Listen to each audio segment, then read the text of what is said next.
Cancer, two ways. New love coming in, like brand new love, new excitement, new slate is clean.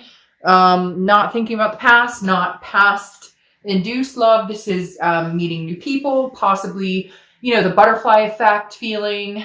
I shouldn't say butterfly effect because that was kind of a crazy movie, but the butterflies in your stomach feeling, new beginnings, new excitement, new friendships. Now, this could just be you getting out there, meeting people, talking to people, getting to know people. Doesn't necessarily mean that you've fallen for somebody right this moment. On the flip side of this could also be a new beginning between you and the other person you're thinking about. An ex, somebody you're split up with, somebody you're not communicating with.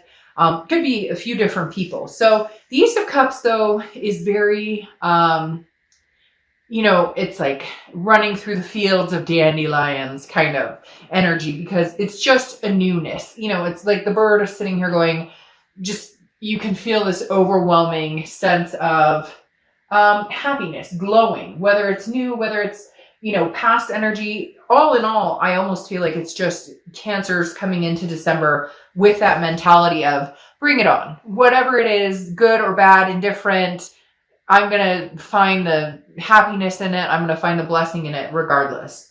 The next card you have is your current position coming into the month, and you have the Ten of Pentacles. Now, the Ten of Pentacles is about excess, wealth, very generous energy, but also about legacy. Every time I see this card, this is like, I'm looking for my forever. Now, for some of you, your ex is your forever, and you're kind of contemplating, hey, we will be getting back together. We will be seeing each other again. Some of you kind of have that mindset of like, I know this is not over. But this is like taking time planning a future. The Ten of Pentacles is, where am I going to be 10 years from now, 20 years from now? Some of you see yourself with this ex person. Others see it with somebody new. Yes, the Ten of Pentacles represents some sort of financial stability as well, but it's also like building a solid foundation. The Ten of Pentacles is also about, like I said, the legacy. And so Cancer, I feel like a lot of you are ending this year ready to open a new year and saying,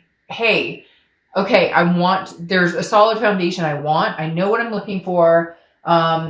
And I'm ready to find that. This is you ending this year on a note of so many things. There's going to be so many moments captured of newness, new beginnings, new excitement. And this isn't just in love. This is like career. This is a lot of different things. So Cancer, I feel like you're on your way, like forward momentum to make these goals happen, to make these life plans happen.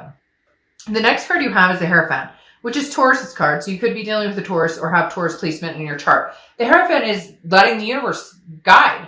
For some of you, this is, I'm not going to think about my ex anymore. I'm not going to think about what they're up to. I'm not worried about any of it, because if there's a plan, if God or the universe or spirit, whatever you believe in, has a plan, then that will come to fruition. I can't control it. I can't sustain it. It's coming. It will come if it's supposed to come. And if it's not, then there are new beginnings on the horizon.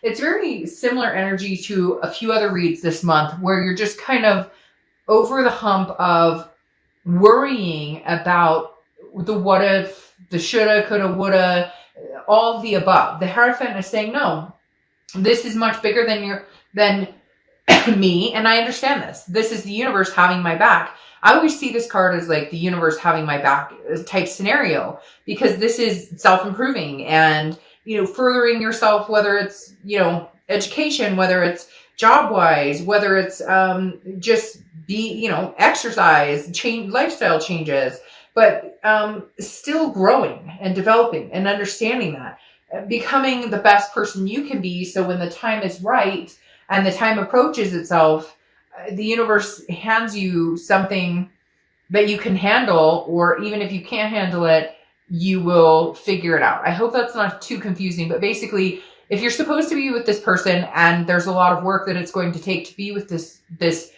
other person that you've dealt with before, then, you're never given more than you can handle, even if it feels internally like you are. And yet, if this is something new, this is the universe saying, okay, we're out with the old, in with the new, ready to move on.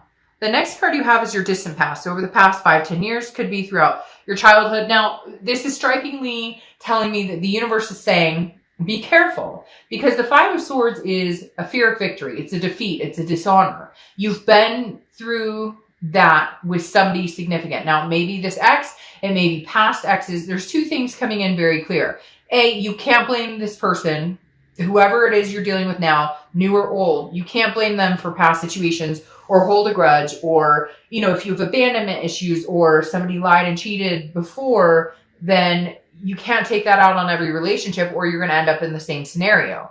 However, for some of you, this is the universe saying you've been through this situation with this past person, and you need to be very careful in how you maneuver these waters, because if they're not changed, and some people don't believe that, you know, a lot of people say once a liar, always a liar, or once a cheat, always a cheat. And if that's what you believe, then the universe is saying, well, be cautious here, because you're maneuvering to a person who treated you badly or poorly in the past.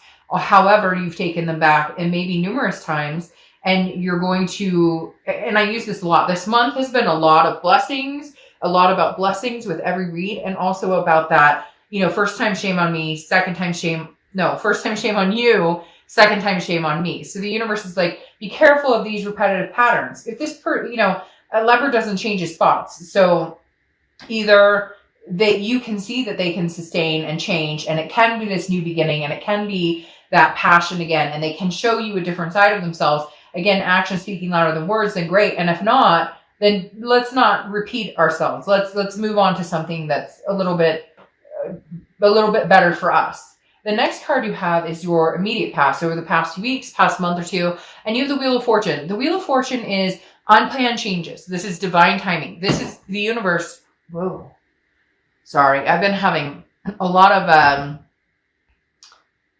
of interesting things happening, energies happening in my place the past few weeks. And it's happened in a few different videos. So I'm not sure what that was. But anyways, the whole point with the Wheel of Fortune popping up here is this is divine timing. You have no control over this. So this isn't something you can't make, a relationship happen. You can't make somebody love you. They can't make you love them. You get my point. But at the same time, the Wheel of Fortune is saying this is timing. Like the past few weeks, past month or two, if you guys are separated and not speaking at all, and there's no communication, there was a much needed break here. And the universe is saying, look, maybe you need to learn how to miss them again. Maybe you need to understand if you have passion for them again, or vice versa. Cross watchers, this can be reversed. There's something here the Wheel of Fortune is saying there were lessons that needed to be learned, or something you're still learning, but finally understood. It could be the aha moment of, they treated me like crud. I don't want to go back into this situation. I don't want to go back into this spirit victory. So I'm setting my sights on something new. However, I can't help thinking that the Ace of Cups is a new beginning between you guys. Like, this is the Wheel of Fortune coming in, and times are changing, and the air is moving, and maybe you guys are moving closer and closer to reconnecting again. The next card you have is your distant future. So over the next few months, and you have the Two of Swords. Well, duh. I almost want to say, okay, universe, duh, because the Two of Swords is a decision making. It's a stalemate. It's understanding that a major decision needs to be made. It's cut or dry. This situation is either going to come to an end, and you need to stick with that end. I feel like Cancer, you've ended it before, or they've ended it, or you guys have separated several times. And at some point, you've got to get through the indecision. You have got to figure out how to move forward. Either move forward with this person, or state that this is final and I will never move forward with this person. Because again, you continue on this cycle, and it's stagnation. And it's almost like, you're blocking yourself from either fully outpouring and loving somebody. And okay, give me a break. People are going to comment and be like, well, fuck Dark Dove. They broke my heart. They treated me like crap. And I get that. I understand that. I'm not saying that the behavior is okay and that the choice is going to be easy. But you're also imprisoning yourself, keeping yourself in a cycle of, well, I might give them another chance, or no, I absolutely know they're horrible and they've treated me like crap.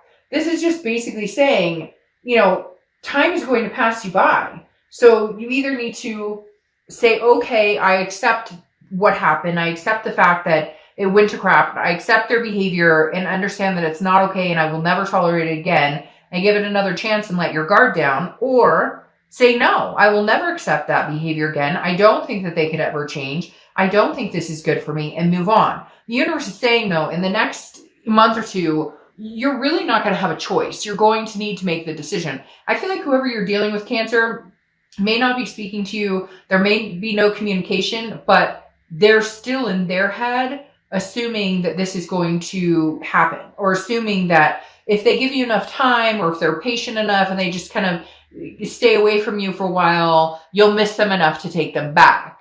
But at the same time, that may be a stupid move on their part, because it may give you more time to reflect on I can do better. There's other opportunities. And for some of you, maybe you are already dating, or there are other people coming in and out of your life, just friendships or people that you're meeting or talking to that will just confirm the fact that maybe this is not a good move for you to ever get back together.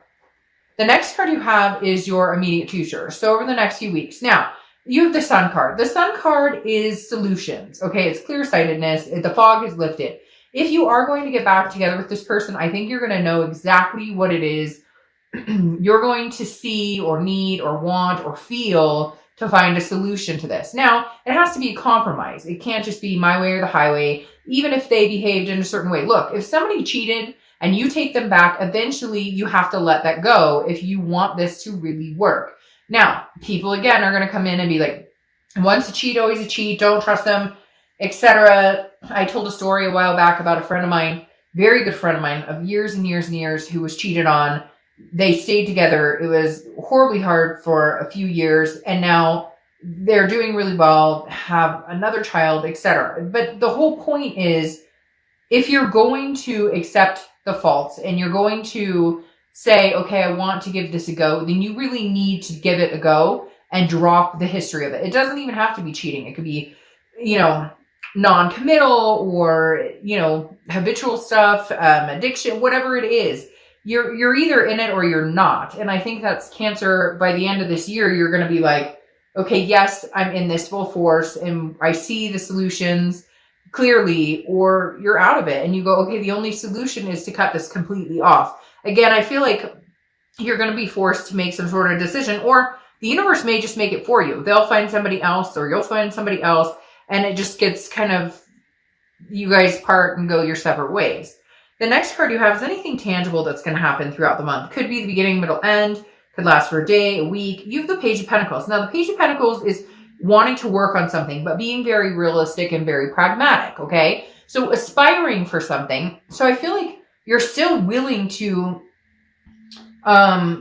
you're still contemplating, well, what if we actually did make this work? What are the solutions to make this work? But you understand that it's going to take work. It's not going to be footloose and fancy free. It's not going to be rainbows and Skittles. Yes, there may be passion there. For some of you, you haven't talked to this person in a long time. You haven't seen them in a while. So there may be this build up to, oh my gosh, he texted me, or she texted me, or he called me, or she called me. And there's going to be some excitement behind it. But the Page of Pentacles is saying, yes, I aspire to find a better relationship or to be better with each other if it is going to be some sort of reconciliation. But the Page of Pentacles is also saying, I'm practical about it though. I know that we have to put the pieces back together. It's not going to be, hey, they text me and immediately everything falls back into place except for all the bad stuff goes away. That's not reality. And you understand that and you know that.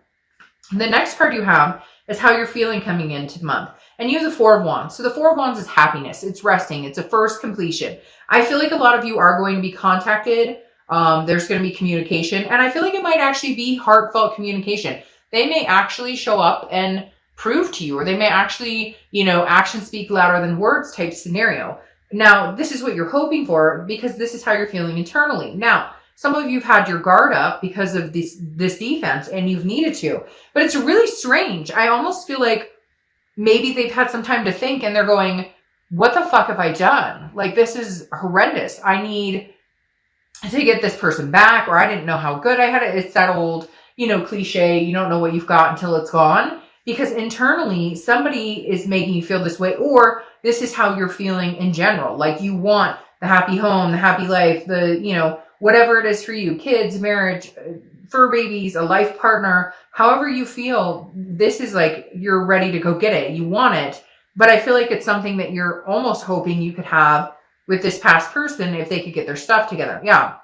And your hopes and fears to the outcome is the Magician. And the Magician is, excuse me, versatile, very versatile, being able to adapt to change, but also a connection. So the Magician is telling me, you know, this connection is strong. They know this connection is strong, but what are we doing about it? How are we fixing it? How do we fix these? What's the solution here? How do we get to this? Happy home, resting, first completion. How do we get over the hump of, you know, the past and the finger pointing? How do we make that better? And can we make that better? If we can't, then the decision needs to be made to cut it off. If we can make it better, then we need to start working on it in a fashion that's going to make us both happy.